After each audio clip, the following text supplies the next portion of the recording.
Good morning. I am 5 minutes earlier today.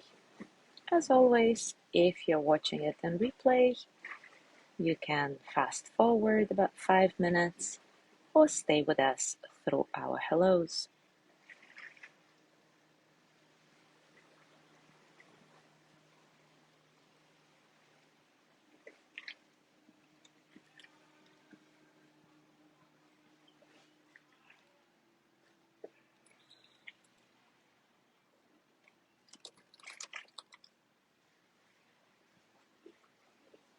Good morning, Alice.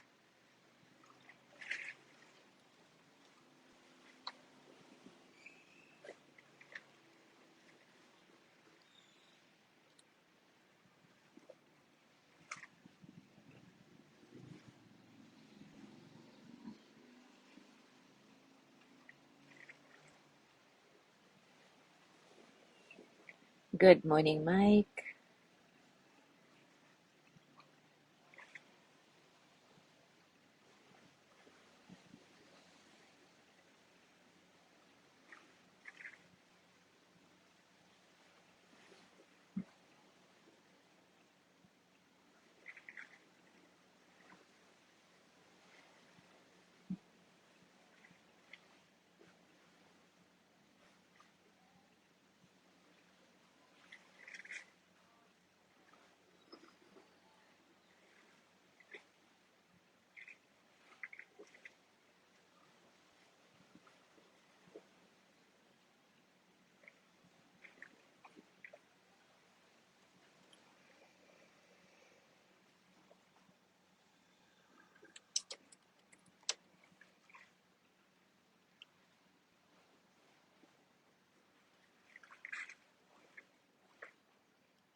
Good morning, Jean.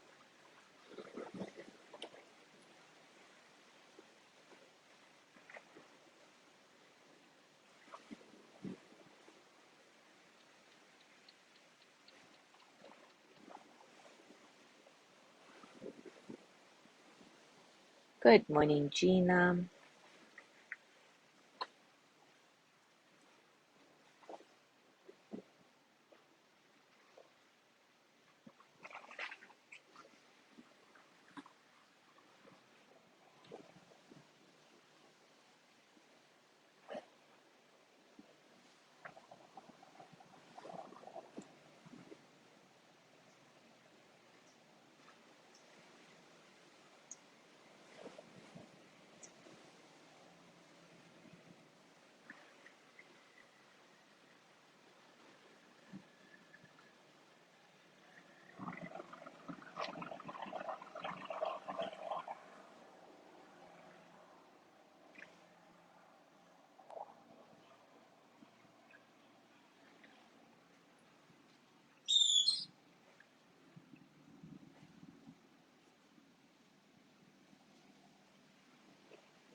All right, it is time for us to start. And today we will talk about anxiety and explore the embodiment of anxiety. Good morning, Sandra. which is something that's quite familiar to all of us to some degree. The American Psychological Association defines anxiety as an emotion characterized by feelings of tension, worried thoughts, and physical changes like increased blood pressure and heart rate. And anxiety can be both a state and a trait. So a trait is considered to be something that is part of an individual's personality and therefore a long-term characteristic of this person that shows through their behavior, actions, and feelings. So the statement, "I am just an anxious person," indicates that these attributes are part of who the person is. A state, on the other hand, is a temporary condition that we are experiencing for a short period of time. The statement, "I am feeling quite nervous about doing something," is describing a state. When we say that anxiety can be both a state and a trait, it means that some of us feel anxious mainly in response to certain situations, while others can be just naturally more predisposed to anxiety and spend more time in it. And then there is, of course, generalized anxiety disorder, which is different from both trait and state anxiety. It is usually described as a condition of excessive worry about everyday issues and situations on a regular basis. And in addition to feeling worried, you may also feel restless, fatigued, you may have trouble concentrating, be irritable, have muscle tension on a regular basis, trouble sleeping, etc. An important contributing factor to all types of anxiety is our intolerance for uncertainty. Those of us who are generally uncomfortable with uncertainty are more likely to experience anxiety in specific situations, as well as to have trait anxiety and anxiety disorders. Interestingly, while approximately 1/3 of US adults are affected by an anxiety disorder in their lifetime, fewer than half of them actually seek any type of professional treatment. And when I read the statistic, it reminded me of a friend of mine who has a diagnosed anxiety disorder and actually takes medication for that, like many people do. And of course, there is nothing wrong with taking medication. I'm totally not against pills. But anyway, what I was going to say is that she was sharing one day how challenging it is for her to live in the state of anxiety, how she can't sleep well, always feels completely out of sorts when her life doesn't go according to her plan, etc. And in my private coaching, I've worked with a lot of people with anxiety and had some outstanding results helping clients release the anxiety through various interventions other than pills. And again, not that I have anything against pills, don't get me wrong.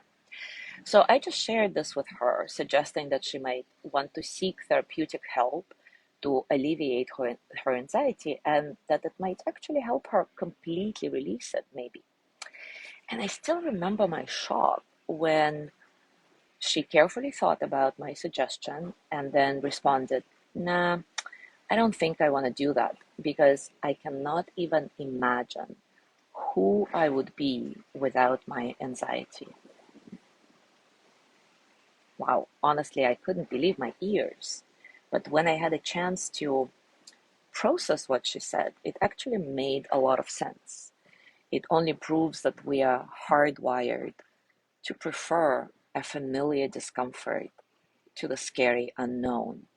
So in my friend's case, she actually believes that without anxiety, she will lose her whole identity, which of course couldn't be further from the truth because when we actually allow ourselves to release our anxiety completely or to a certain degree, we free up a lot of energy and can start focusing on possibility instead of threat, stepping into our full potential, this beautiful space of excitement and exploration. Our anxiety often leads to one of two coping mechanisms, worry or avoidance. And unfortunately, neither of these coping strategies is very effective. Brené Brown says, worrying and anxiety go together, but worry is not an emotion. It's the thinking part of anxiety. Worry is described as a chain of negative thoughts about bad things that might happen in the future. All the worst case scenarios that we supply ourselves with when we step into something unknown. And Brené Brown adds, what really got me about the worry research is that those of us with a tendency to worry believe it is helpful for coping, which it's not, believe it is uncontrollable, which means we don't try to stop worrying, which actually is not true, and try to suppress worry thoughts, which actually strengthens and reinforces worry. And she says, I'm not suggesting that we need to worry about worry itself, but it's helpful to recognize that worrying is not a helpful coping mechanism, that we absolutely can learn to control it, and that rather than suppressing worry, we need to dig into and address the emotion driving this thinking process. Avoidance, the second coping strategy for anxiety, means not showing up and often spending a lot of energy zigzagging around and away from that thing that already feels like it's consuming us. And avoidance isn't benign either. It can hurt us, hurt other people, and lead to increased and mounting anxiety instead of releasing it.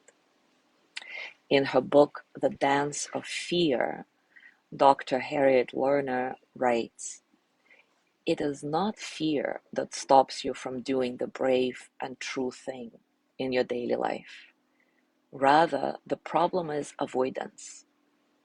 You want to feel comfortable, so you avoid doing or saying the thing that will evoke fear and other difficult emotions. Avoidance will make you feel less vulnerable in the short run, but it will never make you less afraid. Anyway, we can theorize about anxiety for days, as it's such a vast subject and such a common issue for so many of us. But let's actually move to our exploration of how anxiety feels in the body and how we can intervene, interrupt it, breathe through it without going into one of the two common coping strategies, worry or avoidance. So take a comfortable position. As always, take a few moments to notice what's going on for you today, internally and externally.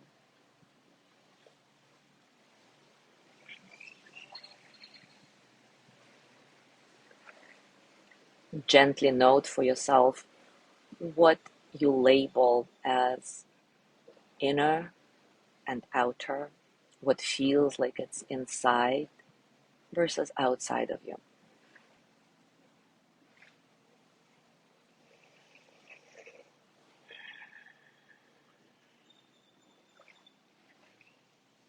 Allow your breath to be soft and easy. Don't try to control it. Don't make it anything it's not. And simply watch, feel how your breath moves through your body and how your body responds to each inhale and exhale.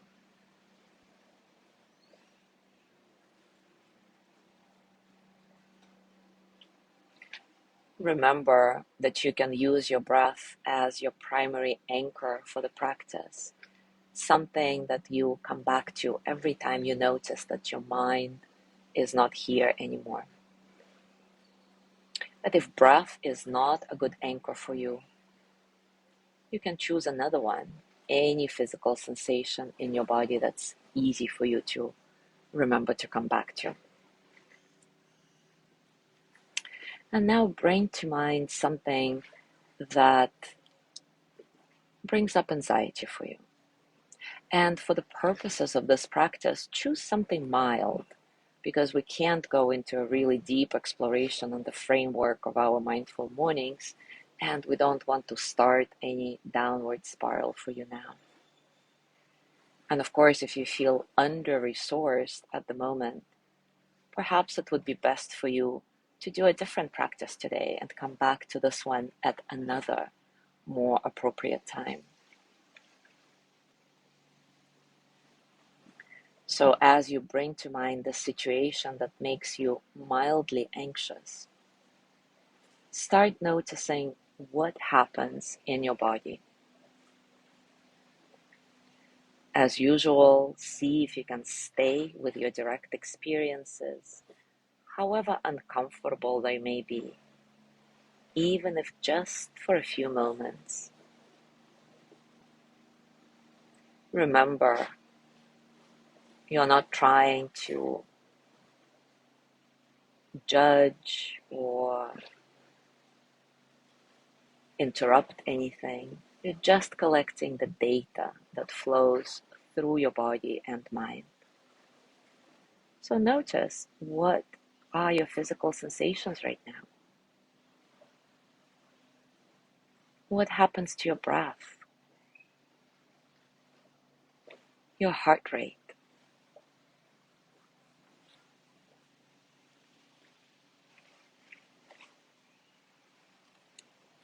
Where in your body does your anxiety live?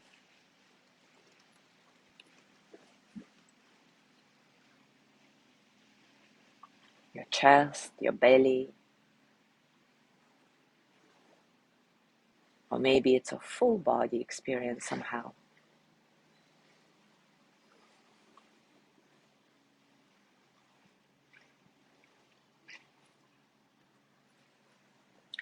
If you could express your anxiety through a pose or a movement, what would it be?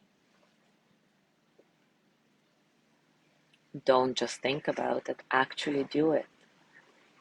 Express your anxiety through a pose, a movement.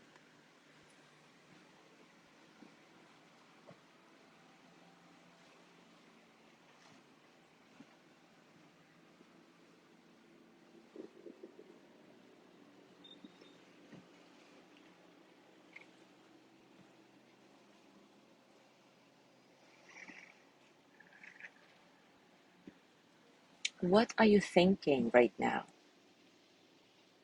Does your thought process naturally go to in the direction of worry? This will go wrong, that will go wrong, moving through all the worst case scenarios? Or do you tend to suppress your worried thoughts by trying to pretend you don't notice them, or trying to distract yourself with something else? And of course, it's okay either way. Just notice what your default coping mechanism is for anxiety: worry or avoidance. Or perhaps there's a little bit of both.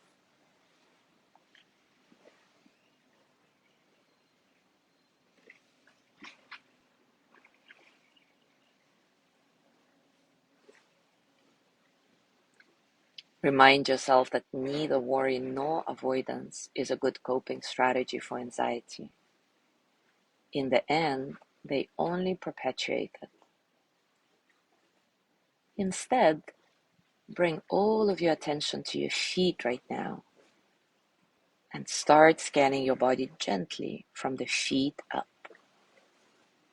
Our feet are the furthest away from the head, so the quickest way to interrupt any toxic thought process is to bring your attention to your feet.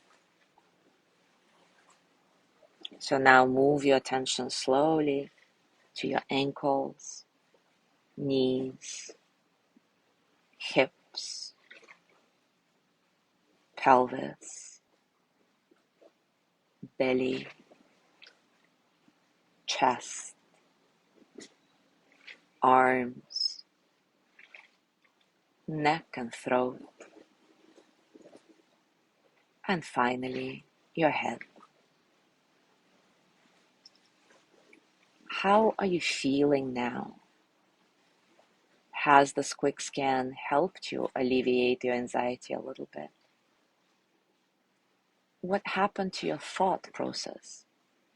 Has it relaxed a little or not really? And remember, there is no wrong answer here. You're just exploring, practicing.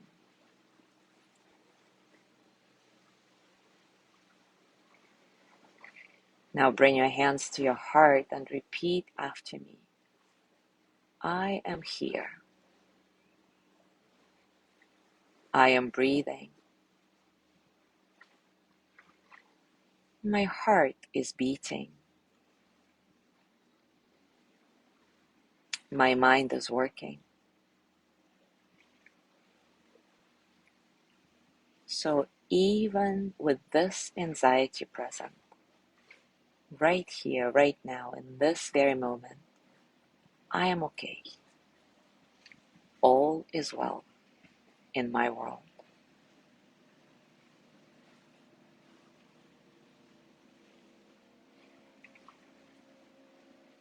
How are you feeling now? Has this grounding mantra helped a bit or not really?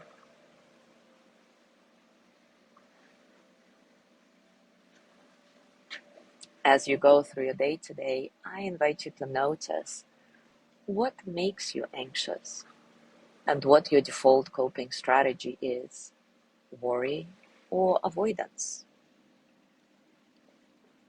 And in these moments of when anxiety starts arising, see if you can intervene with a quick body scan, starting from your feet and going up, or by reciting this grounding mantra, I am here, I am breathing, my mind is working, my heart is beating, I'm okay.